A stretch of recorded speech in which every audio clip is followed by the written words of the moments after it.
This is probably.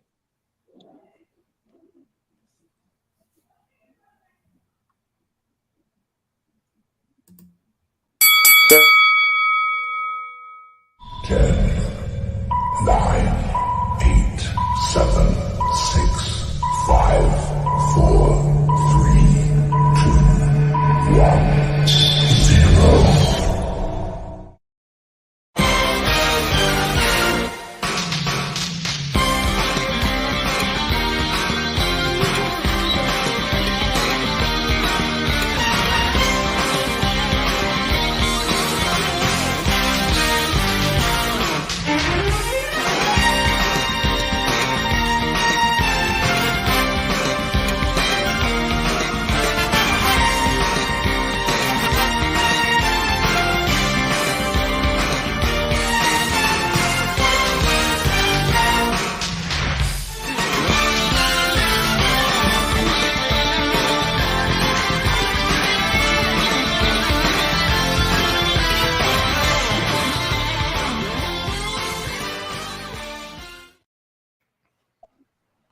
Yeah.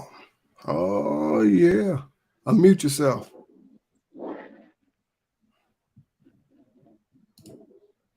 Kind of confused there. I didn't hear any music or anything.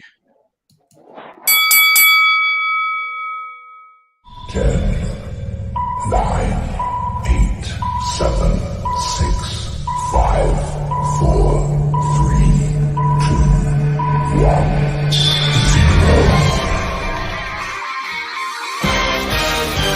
Boy.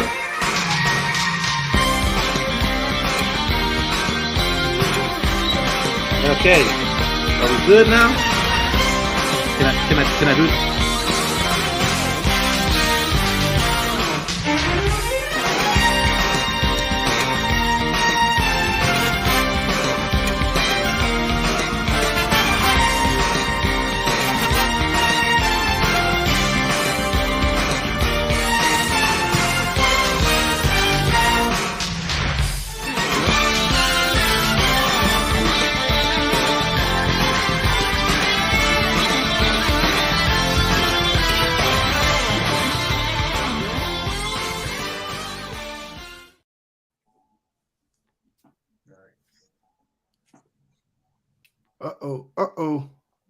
Uh-oh. Yeah, it's muted. Cedric is still muted. Gotta unmute yourself, Cedric. Uh-oh. We're getting awkward here. He's got this awkward silence now. And Cedric is muted, so we can't hear him. Yeah, Cedric is muted. There he goes. All right. There What in the hell happened there, man? You broke it. You broke it. Oh. I have no idea. Let me do what I do. Bells and bells. What's going on, baby? With your boy Cedric D coming back to you on a jacked up Wednesday. Technical wise, I'm listening. Oh, that what we do. We're listening today. Okay. I got Josephus Brody in the house, and I got my homie from Championship Belt Brothers. Ben, what's going on, brother? Hey, how's it going, fellas? Thank you for having me. Yeah. Hey, man, we appreciate you joining in on this journey that we're going to do today. Hold up. Ring that bell. Thank you. I had my hand on it. I appreciate you, Ryan.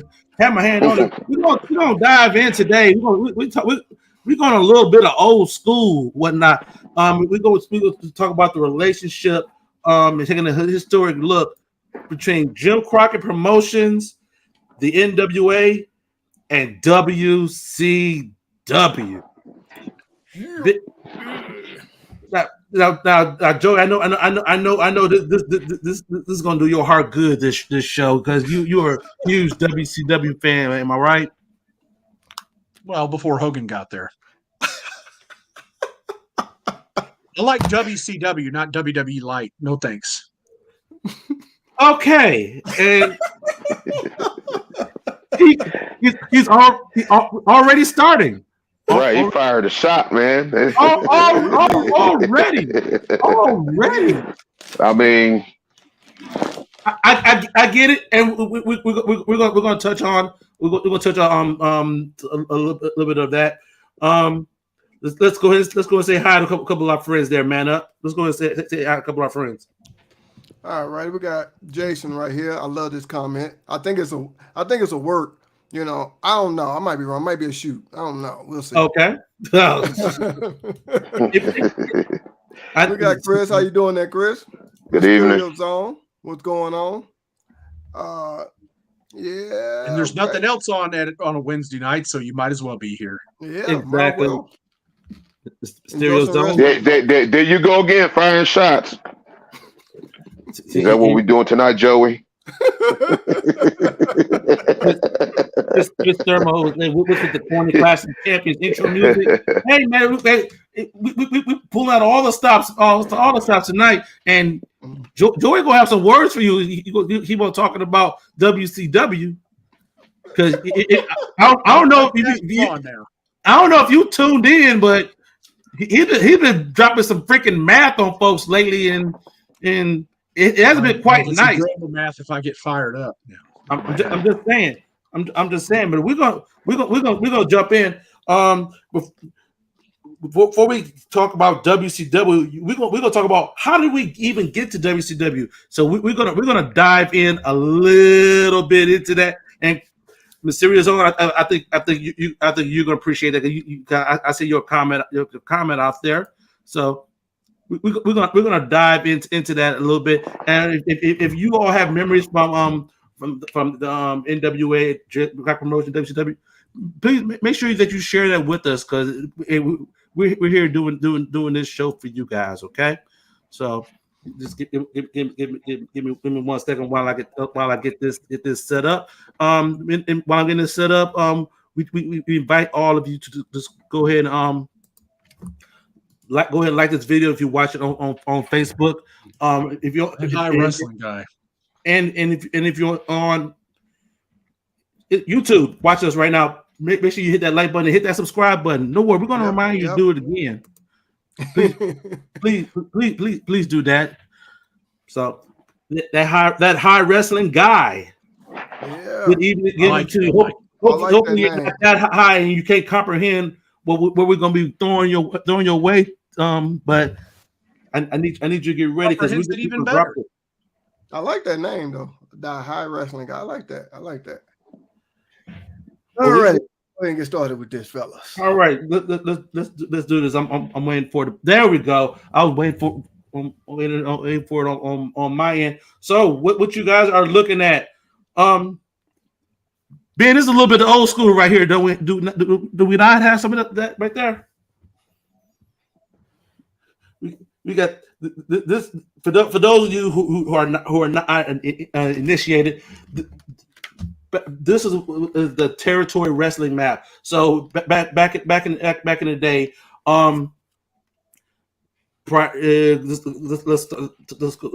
we'll go around 1948. That's when the NWA was established. NWA is different from what we all know of as today. As a promotion, NWA 1948 started as a collection of wrestling promoters. That came together, and it was more of a governing body. Yep. Okay, so we got a lot of territories here, don't we, Ben? Oh yeah, it's checkered all over the place. You know, poor Wyoming, Nevada, and Utah, and Idaho. I think they was not considered, but they didn't have pretty much a lot of events going on at that time. And with my job, I ran across a customer years ago that told me about there was actual like NWA offices here in Colorado where I live. Okay. Because it was kind of a shared territory with the AWA once the AWA came along. But they had offices in Pueblo, and Colorado Springs, and Denver, which I found was kind of it was an education piece because this guy and I started talking, and he he mentioned that to me, and I didn't know there was like they had offices in like these towns and cities, but that just gives you an idea of how widespread the National Wrestling Alliance had become from 1948 on. Exactly. If we take a look at this map, we got the Northeast in the blue Capital Wrestling Corporation that was the parent company of WWF that started in 1963 when that was formed. But we had other territories. We had the Dallas promotion. We got the Central States promotion, Amarillo, Los Angeles, San Francisco, Pacific Northwest, Stampede up in Canada. We have the AWA who had the territory in Minneapolis. We have Florida. We have Georgia. We have Mid-South. They were all over the place. But what we're talking tonight about is those in the Virginia, North Carolina, South Carolina Mid-Atlantic Championship Wrestling. That we talk about that little piece tonight. Moving on to the next slide. Yep, there's the arrow pointing to it right there. Moving on to the next slide. In the NWA, like I said, it started in 1948. For the first 30 years, 22 of the years, the man on your left is Sam Muchnick. He was the president of the NWA. He was truly like the backbone. He was the man back then. He was the man. He was the level head. If you just put this in your head. All of these remember all those promotions on that map. Each one has a promoter. Each promoter has an ego. Okay, Sam Mushnick put them all in check. Okay, he put them all in check. But the big thing in regards to the NWA, they all came together. They sanctioned a world heavyweight champion, right, Ben? Correct. And it was the same as the National Boxing Association, kind of similar layout and platform that they use. That's what the NWA also used in their format and how they ran their company. But the NWA made it a little bit more widespread. So, what you said about all these different promoters, they all had to follow the leadership of Sam Muchnick. Exactly. And in that regard, on top of running the NWA and whatnot, he also ran the St. Louis territory as well, which was like a one of the big promotions at the time during the heyday of the territories. So, but the person to his right is Jim Crockett. This is probably not the Jim Crockett that a lot of you are familiar with, but this is his father, Jim Crockett Sr., also known as Big Jim, and he was one of the Sam Muchnick's top lieutenants at the time in the NWA. But Big Jim had been running wrestling shows since 1931. So that's a little bit of historic into the Mid-Atlantic territory. So Chris says, "I know this good stuff." Then, hey, you know your stuff. So if I'm sure Chris, you'll correct me if I'm freaking wrong. I'm just saying. So yeah, good stuff. He folks here for a learning lesson. Absolutely, come on in and come on in and learn yourself a little something. But Jim Crockett Sr., Mid-Atlantic Championship Wrestling. He passed away in 1973, and the person that a lot of us are familiar with is Jim Crockett Jr. Well, this is just a breakdown of some of the presidents within the NWA. But Jim Crockett Jr. his son took over for him in Mid Atlantic. And Jim Crockett Jr. he had 3 terms as president of the NWA. From 80 to 82, 85, 86, 87 to 91. And the reason I'm bringing this up is a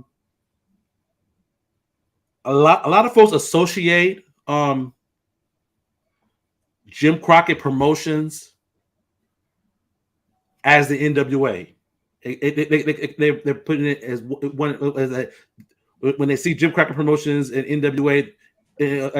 As NWA, that's what they associate with, not necessarily all the other territories.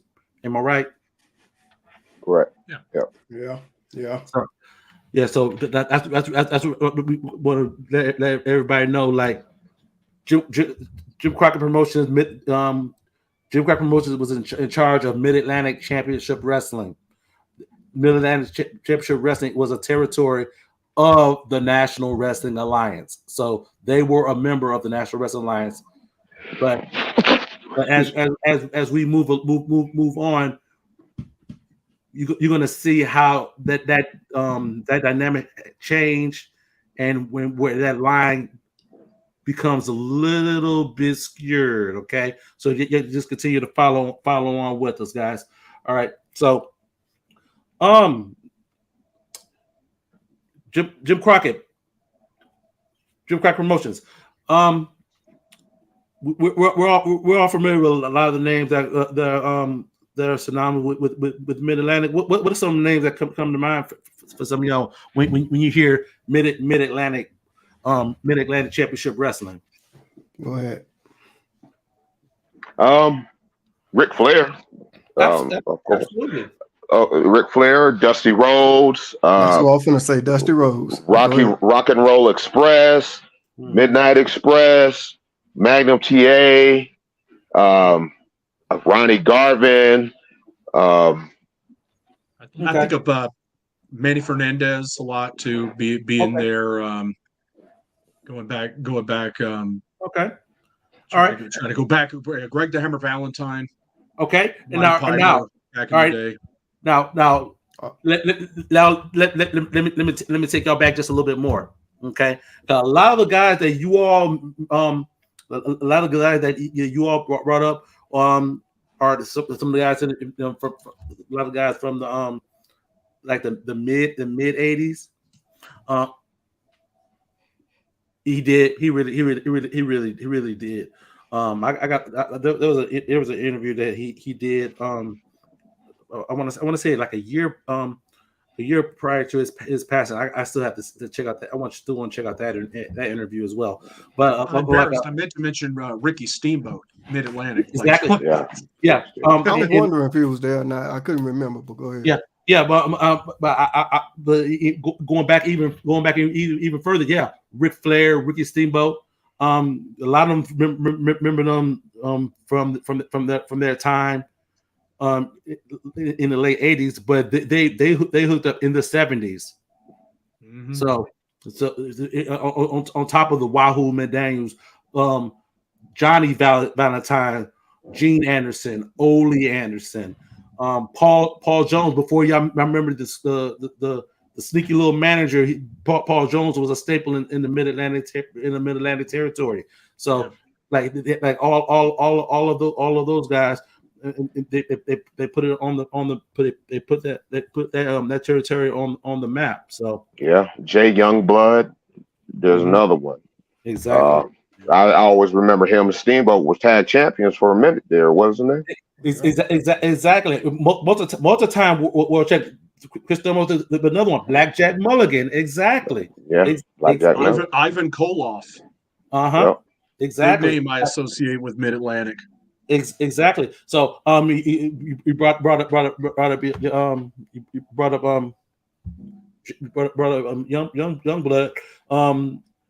One of the times they won the World Tag Team titles. What was that Starrcade 83, the very first Starrcade. That was one of the first big cards for Jim Crockett Promotions. It did closed circuit on with that and everything, where they built it as a flare for the gold back before they did it in 1993, Joe, if I'm not mistaken. Somewhere around there. That put his career on the line versus Vader's WCW exactly. Championship. Ironically, they did kind of the same. They did. They used that promotion 10 years prior at Starrcade '83, when he was facing world champion Harley Race inside the steel cage. So and we all know that's when he Hey Chris, hey. We're gonna definitely hit you up next. We're gonna definitely hit you up next time. If you know territories, I'm always looking for folks to talk territories with. So, Yeah.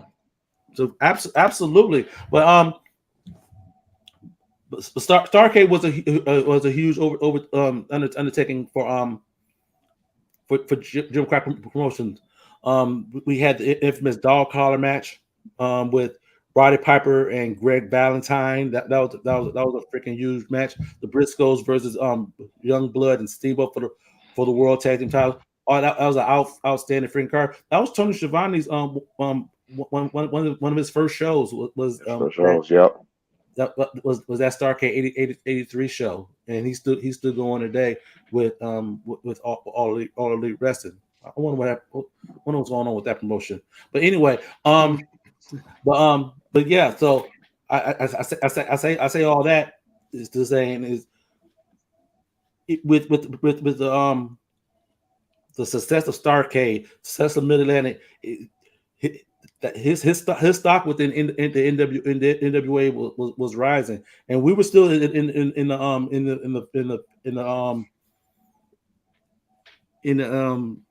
world where the NWA world champion was a traveling world champion, traveling to all these different territories, right, Ben? Yes. I mean, all over the world, pretty much, man. I mean, the NWA champion was doing, defenses and matches in, Puerto Rico, Australia, Singapore, of course, Japan, just all over. The NWA champion truly was a traveling champion. He went, did all kinds of tours, and it's well documented how many times Flair and Harley Race carried that championship all throughout the world. But and we can briefly talk about some of these other guys who were synonymous with being those traveling world champions. Like Ric Flair, Harley, Dory Funk Jr., Terry Funk, Jack Briscoe, all those guys making around all the way around. Stayed that way until we got up until that mid '80s kind of time frame right there, around that '86. Yeah, they kind of tightened it up after that. Exactly, and we're going to get there. We're going to get there. But the next evolution that we want to talk about is a day that definitely lived in infamy in the wrestling business, and I'm talking about Black Saturday, Ben. Ooh, Black Saturday. I remember that day. Go ahead. Saturday, July 14th, 1984. Vince McMahon crashed the party, kind of, made it his way and bullied his way on TBS. Exactly. Putting this into context. Cable television in 1984. Cable television was popping. Yeah. The Super Station TBS was huge. Georgia Championship Wrestling had so much freaking exposure off their freaking wrestling show and whatnot. So Vince tried to buy Georgia Championship Wrestling, and he kept getting denied because he wanted that time slot. Keep this in mind. This was after he purchased the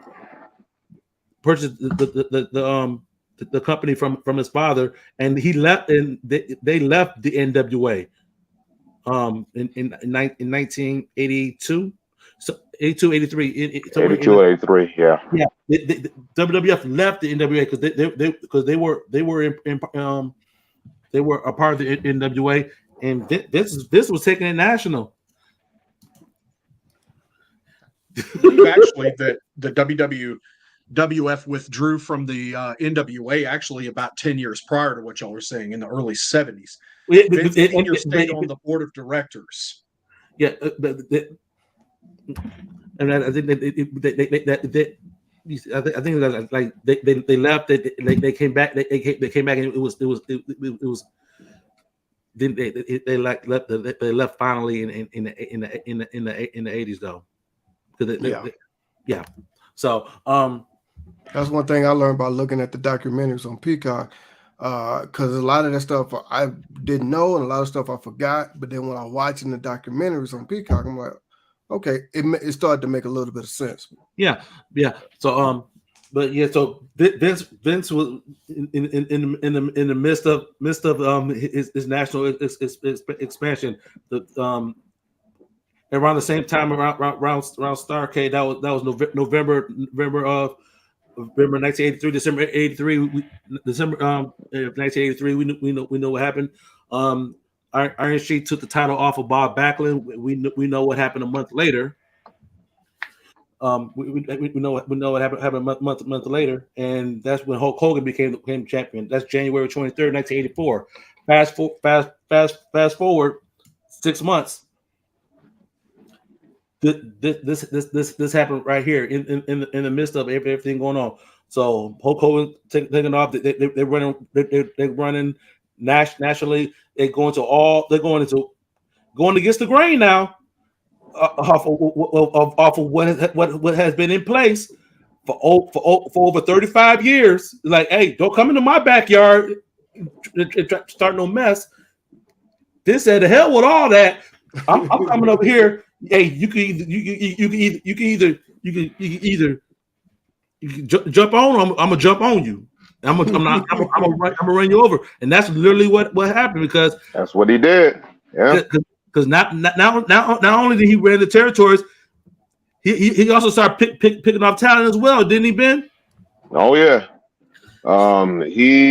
He strong-armed his way and tried to put his plan in place. And a lot of those Southerners, they said a lot of people from the South were highly upset at this product that he was trying to force feed them. Mm-hmm. And they wasn't having it because they're wrestling fans, as they put it. They wrestling fans. There's wrestling, there's wrestling, and there's wrestling. Right. And I mean, Vince was the type of show he put on didn't really match neither one of them, as we come to know it as sports entertainment later on. Right. They wasn't having it. They weren't. So they weren't having it. So yeah, July 14th, that man appeared on WTPS, and folks lost their doggone mind. Yeah. To the extent that Ted Turner wasn't. He was pissed. That laid the ground. That laid the groundwork for later on when they started the Monday Night Wars. So y'all stay tuned for that one. But to go against Vince on his own channel, Turner opened up TV slots to other wrestling promotions to combat that. Vince was not doing good in the ratings at all on WCBS. He wasn't. No, he crashed hard. So but they were on WTBS for 9 months.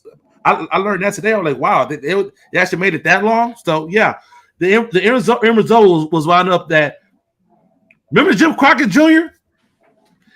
So Vince McMahon sold that time slot to Jim Crockett Promotions for $1 million in March of 1985. His last show was March 30th of 85. that TBS slot started on April 6th, 1985. What was the Jim Crockett Promotion? So not only was he running his TV back in the Mid-Atlantic territory, he's now doing TV out of Atlanta as well. So I think it's important too to paint a picture about when you say there's a difference between wrestling and wrestling. Go ahead, Joy. What? I said, go ahead. Okay. I think it's important to point out that nothing Vince McMahon did resembled wrestling either. When you had the biggest difference between Southern wrestling and what Vince was doing was in the South, you had a lot more athletic contests. You had a lot more action-packed wrestling, whereas Vince's stuff was people like Jesse Ventura coming out there at the time, very slow start to matches, very dry, very a lot of rest holds, not a lot of athleticism, which is a lot of how, especially you watch the first WrestleMania, a lot of it's like that until they started. There was some athletic guys in there, but they had a lot more bodybuilders throwing people in bear hugs and a lot of rest holds and stuff like that. It was very slow, just kind of very different than what they were used to in Georgia and Florida and those kind of areas. Right. Absolutely. Yep. So, Yep. All right, but all right. So remember, I was talking about Jim Crockett getting steam, being that in that position in NWA. That's one definite aspect of it. He has two shows, with the TBS time slot, and the shot he had in Charlotte. He also started acquiring territories time slots. The one in Georgia Championship Wrestling, also in St. Louis in '85, Central States the promotion that was Harley Race's promotion in Kansas City. Then in '87, he got he acquired Championship Wrestling from Florida and the UWF there, Ben. Man, he was trying to build that national promotion, and he picked some good promotions to combine and try to make it a bigger promotion, especially with all this talent that was coming from these different areas. It was definitely, it was a good vision, but as we found out, it also hurt them. Yeah, and we're gonna touch base on that. But remember, I was talking about how all the NWA members got together and they voted become the world champion. Mm-hmm. Where's that now? Where at this point in the game, 1985, 1986, he took that all away from all the powerhouse.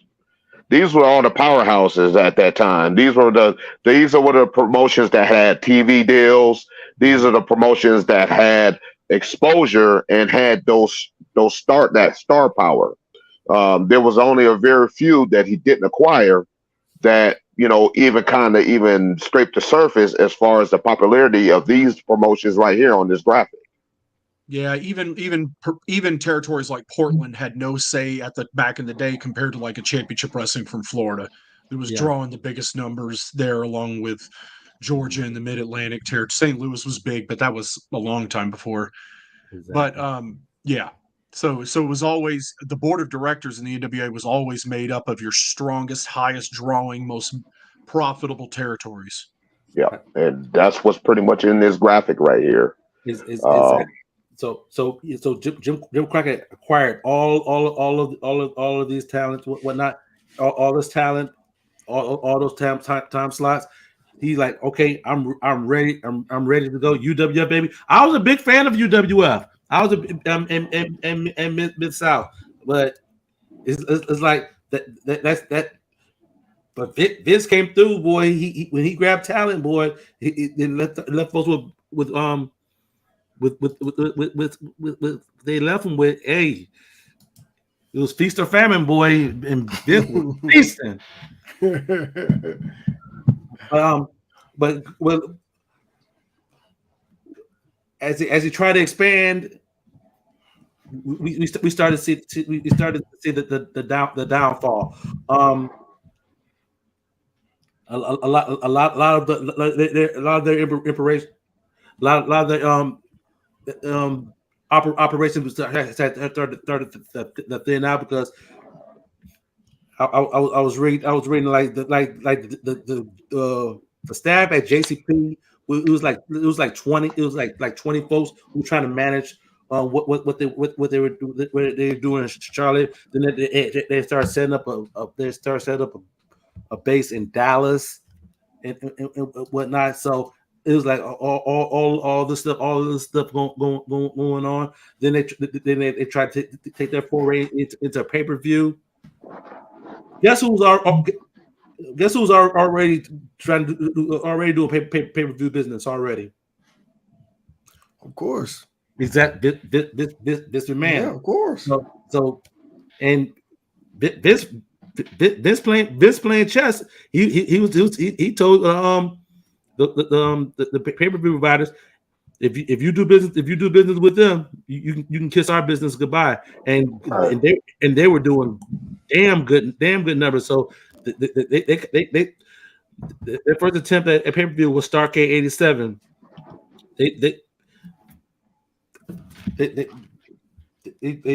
Chris made a good point. I saw his comment there about world class in the Memphis territory aligning with the AWA. I think that's an important thing because when they lost access to being able to pretty much book the NWA World Champion, and you know, at that time, especially in Memphis, they still had plans of Jerry Lawler being the world champion, and they've been fighting for that for years and years with the National Wrestling Alliance. Turnover, he finally got that opportunity because of the relationship with the AWA, and they had access to booking a recognized world champion. Right. Exactly. Which would also, I made a point before we were going on air. Later, I made a point to say that Portland, who was still an NWA member into the late '80s, was booking Curt Hennig when he was AWA World Champion, and he was coming in and defending the AWA World Championship in an NWA territory simply because they weren't having access to the world champion in the NWA. They pretty much froze them out. That's what they did. You're like Jim Crockett, like, I need my champion with running these towns. Then I'm running now. Not anybody else. So he put that on lock. But 1987 interrupted, but by 1988, Jim Crockett was looking for a way out, and he found it. And it took us to here, Joey. Yeah. So selling the Turner. Oh boy. But this graphic is deceiving as well, because he says the NWA's most awesome tag team, Turner and Flair. But keep in mind what I said earlier. Turner purchased Jim Crockett Promotions. He did not purchase the NWA. And he had every intention, which we would see here, of rebranding to World Championship Wrestling. He wanted, obviously, when you hear National Wrestling Alliance and World Wrestling Federation, one sounds bigger than the other.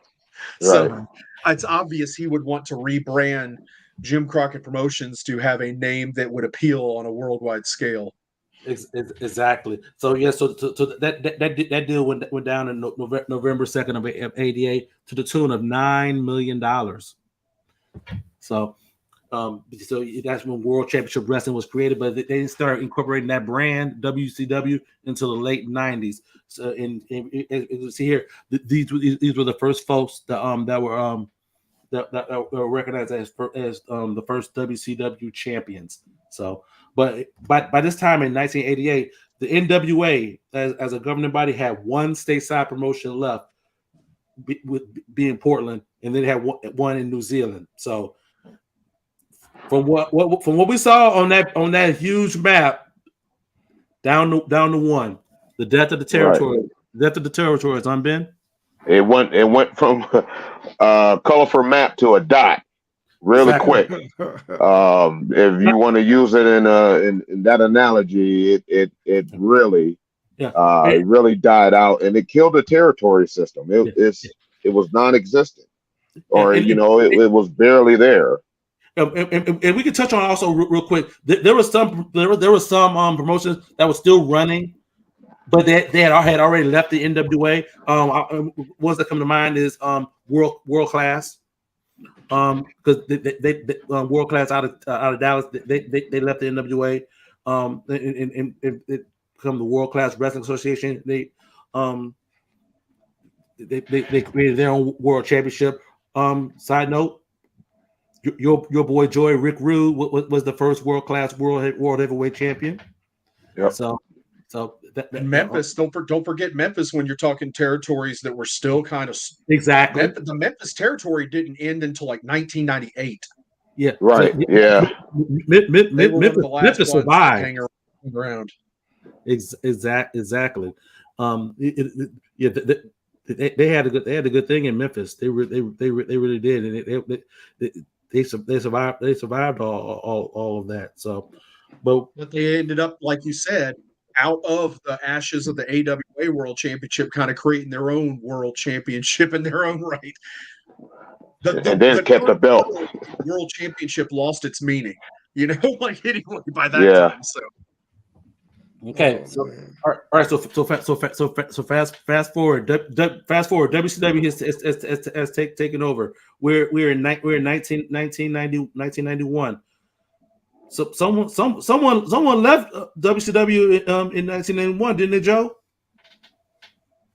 Yep, Nature Boy Ric Flair left WCW, still recognized, and appeared on WWF television, still recognized as the NWA World Heavyweight Champion. Mm-hmm. Still carrying the big gold belt, but still actually officially recognized by the NWA for a couple months or so into his WWF tenure. They officially stripped him in September of '91.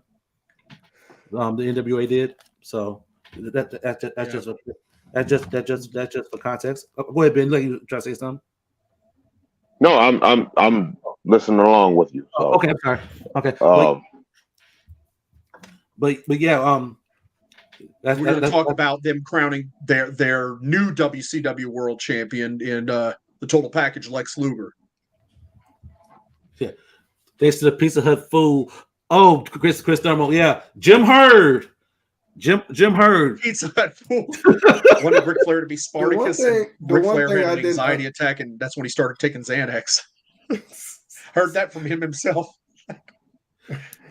The one thing I did not understand though, when Ric Flair came to the WWF at that time, yes, I understand them blurring out the big gold because that's not their title and all of that good stuff. But the one that I did not understand is when WWE created their own version of the big gold, the Las Vegas big gold. Why? I think that was the belt they had, and they video distorted it because by that time, that's when because they was trying to get that big gold belt. They're like, you get back, give my, well, I think it was $25,000 deposit. Like you might $25,000. You get this belt back. Right. So the video distorted was more than likely the Vegas big gold. Mm-hmm. This video distorted so it can still play up on that real world champion bit. Yeah. Okay. So there was a lawsuit, man, up where WCW took legal action to prevent WWF from showing their world championship because WCW owned the big gold belt. Well, no, I know that part. Turner owned the big gold belt. But see, what I'm talking about is that one right there with Cedric has. I mean, I know they resembles, and you know they commissioned that. WWF commissioned that to be made once Ric Flair signed. Basically, they were going to replace the because they obviously knew that the original Big Gold was going to be eventually going back to World Championship Wrestling. So they knew that was borrowed time right there. So they commissioned their own Big Gold. However, in that lawsuit proceedings, they pretty much ruled that that still looked too much like the WC, you know, the Big Gold belt. So they weren't allowed to show that either, which is where then they took that the dual-plated WWF Tag Team title that they had replaced with the all gold, and then they put that relief plate with the little stars on it over over Tag Team, and that was the belt he was shown with it distorted after the Vegas Big Gold was pulled off TV. Exactly. Oh, okay, gotcha. That high wrestling guy has a question about territory promotions in around Ohio, other than back in the day. I'm gonna touch it real quick so we can get back to WCW. Big time wrestling out of Detroit. That was the Sheik's promotion. They ran into Ohio during the mid to late 70s. But not necessarily a promotion that was prominent during that time. Maybe some of the promotions that was in Kentucky at that time. Some of the outlaw promotions, but not necessarily in the NWA. Okay. Gotcha. Okay. Here go another one. What you got? Yeah, Smoky Mountain out of Knoxville. Yeah, Is exactly. Great. Yeah. Jim Cornette did a great job with Smoky Mountain. But Joey, we did so fast forward. Well, we crowned a new WCW champion with Lex Luger.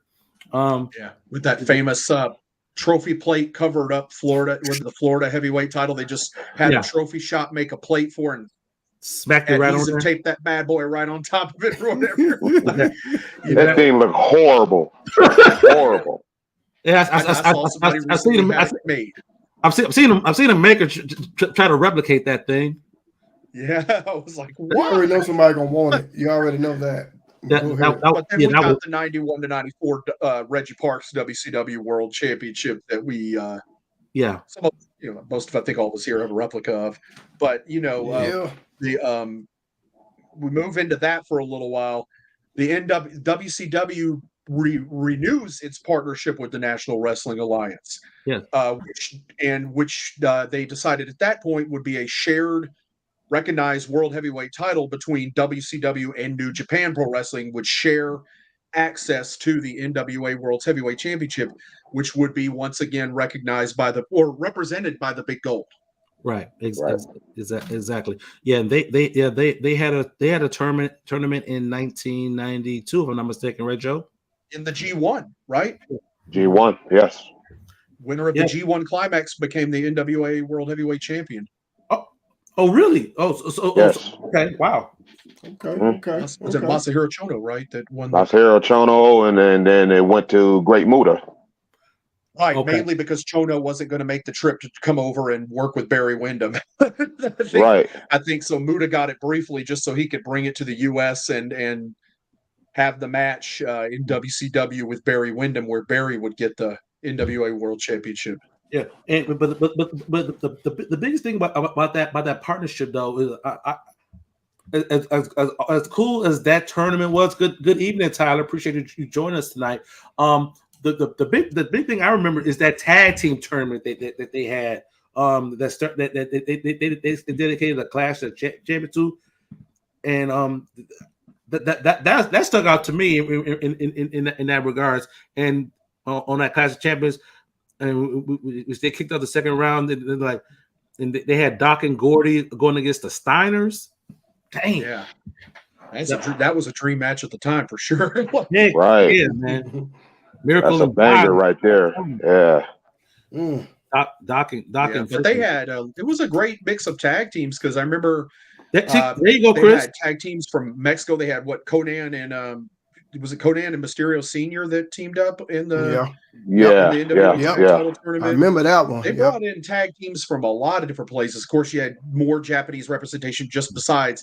Obviously, the Steiners were gaijins that wrestled in New Japan, and then you had Murder Violence Connection from All Japan. That's kind of like a match people wanted to see if you're like following their careers over there too, because it's like the big gaijin big bad tag teams that were in opposite companies over there. So that's kind of crazy to get that mix and just how hard hitting those four guys were. Absolutely. So and for the time they had after they won that tournament for the NWA titles. They actually had the WCW tag. We had the unified tag team titles there, Joe. Yeah, we did up until a point.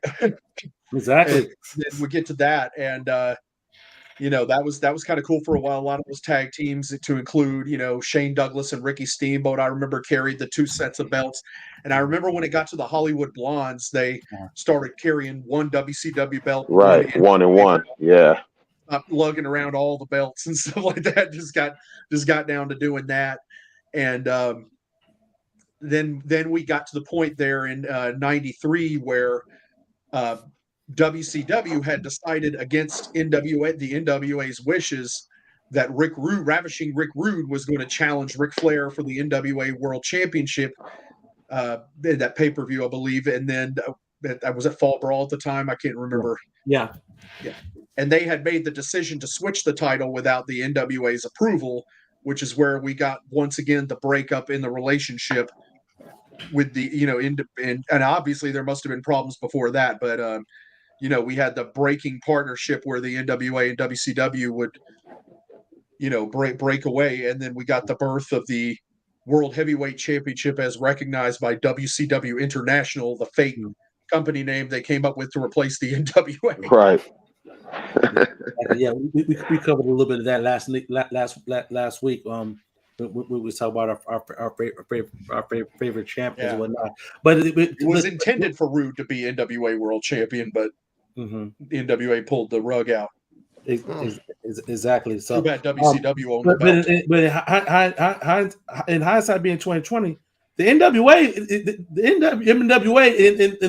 in the way that they were at this time, it's not like they had like a foot the freaking stand on, really, because like it was definitely a shell of its former self. It was on life support. It was on life support. If I can use that term, right after that. So I'm all for old school and everything and whatnot, honoring tradition and whatnot. But it definitely was not what it was. But after that split, as we start to wind this down, we can talk about how each entity ended up. Afterwards, Jim Crockett Promotions, Jim Crockett, they faded into the sunset. We most recently seen the JCB brand at Ric Flair's last match. They had David Crockett out there with them out there, and I think that's their farewell to wrestling right there. WCW, we know what happened to them. From 1993 going on, Joey. This is the WCW you didn't really care for, was it not? Well, yeah. Once we got Hogan in the Dungeon of Doom and all that crap. It kind of just lost its identity because WCW, really they had their own identity. They kind of lost it. In my opinion, they kind of lost what was the identity, the style of wrestling you saw in WCW. They kind of lost that when all of the WWF old timers started pouring in, and you had Hogan and Savage and a crappy fake Ultimate Warrior. And, then you got Hacksaw Jim Duggan, and just the Nasty Boys were there before that. Everybody just started coming in there, and it started not really feeling like WCW anymore. It just felt like WWE years before, or WWF years before. And definitely became, started resembling more of sports entertainment than what the good, at least in my opinion, what I liked was the more of the heels versus faces, old school wrestling. Absolutely. But that Stop resembling a sport is what I'm getting at. Gotcha. But it did bring out the Monday Night Wars, which was Sure. at that time was definitely a highlight in the business. The NWA took some turns going forward afterwards, and I'm glad to have Joey here with us because he was able to see a little bit of that. They went from after 1993 and whatnot.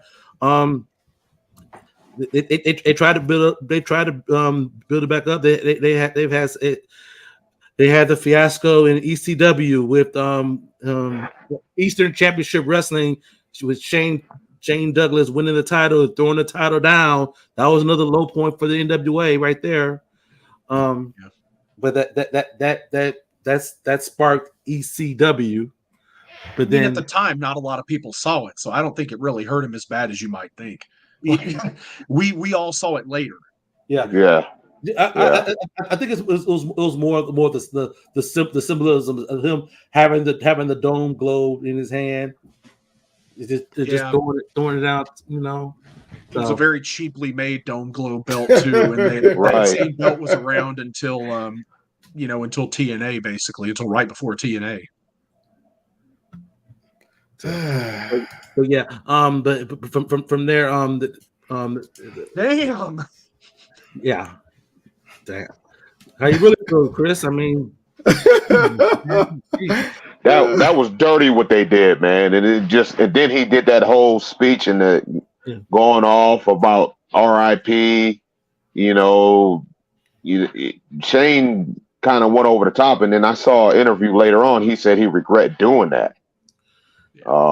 He had regrets doing that to the NWA because it should have been respected better than that. Smart to what was happening behind the scenes, like that was a lot of it was involved with Heyman, Todd Gordon, and then the brass at the NWA at the time with Coral Luzo and Jim, what's his name, and all them.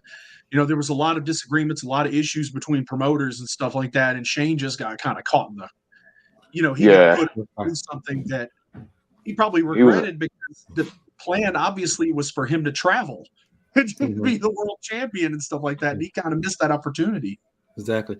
But yeah, the NWA eventually came back around. That Dan Severn had the title for a good long while. It was represented as a champion. All the way. I mean, he took it to the ring with him in the UFC.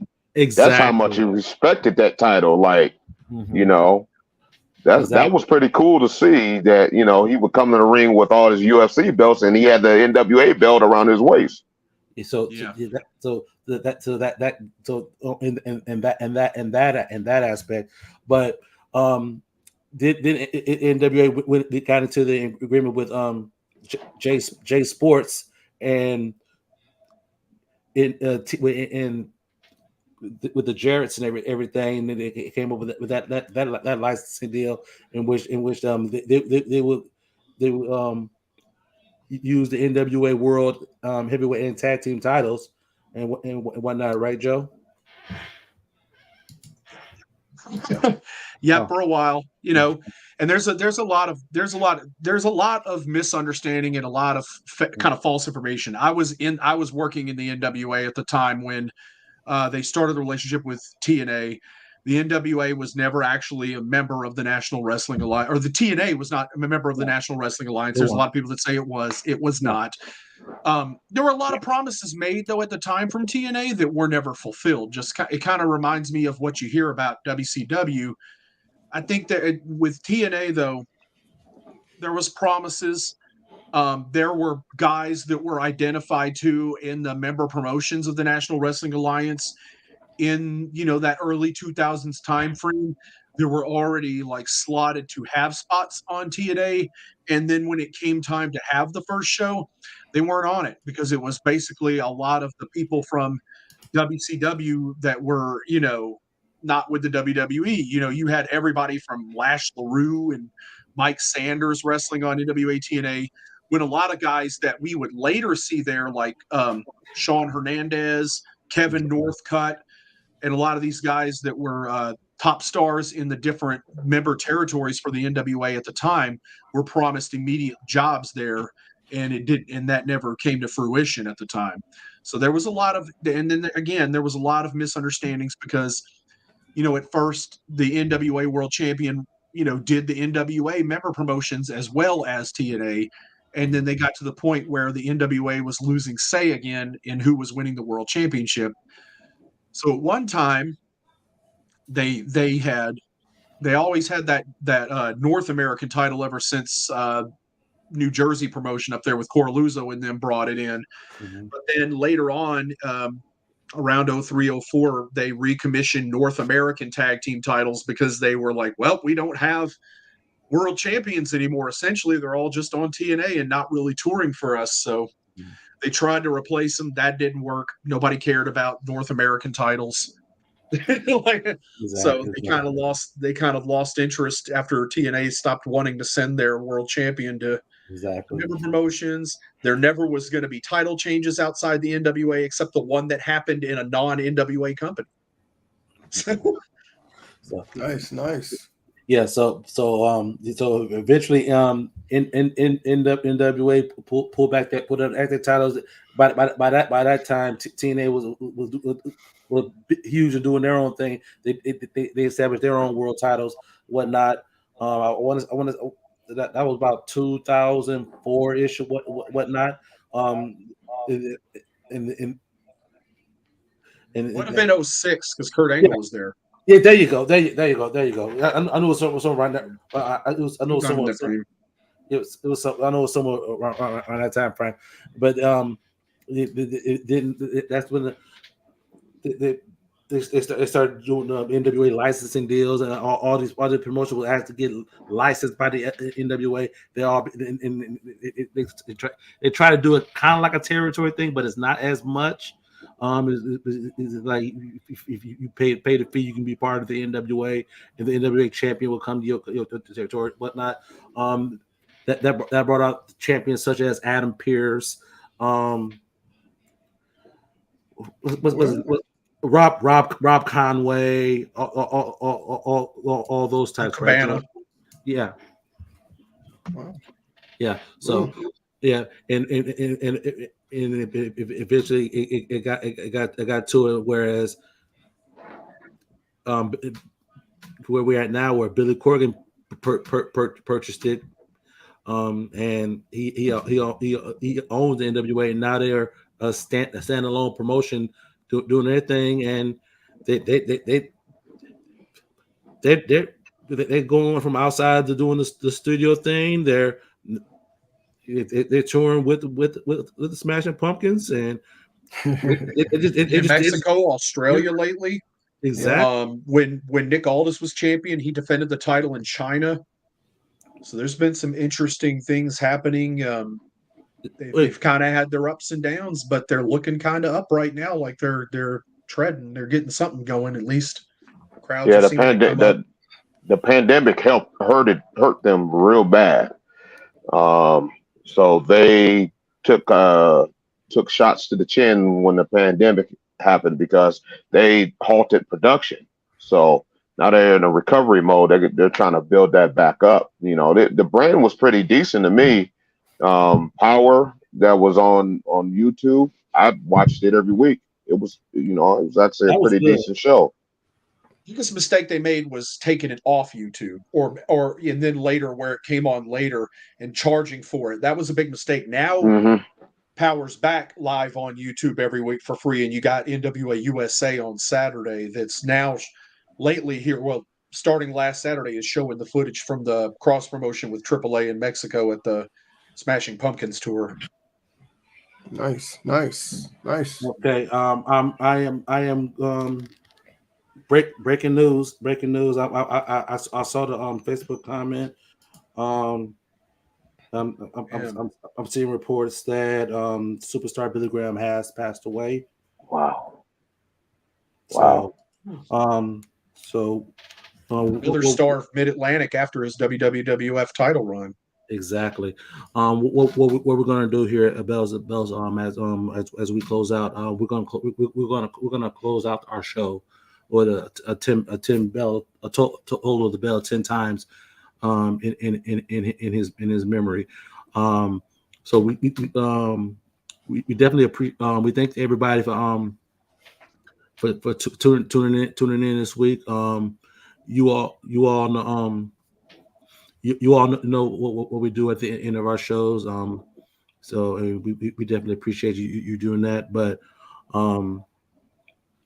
Superstar Billy Graham, former WWF heavyweight champion, Hall of Famer, legend in this business, has passed away. So from us here at Bells and Belts, we definitely want to send our condolences to his wife Valerie, and to his family. And we definitely we definitely honor him here at Bells and Bells with a toll of the bells. And following that, we will see you all next week.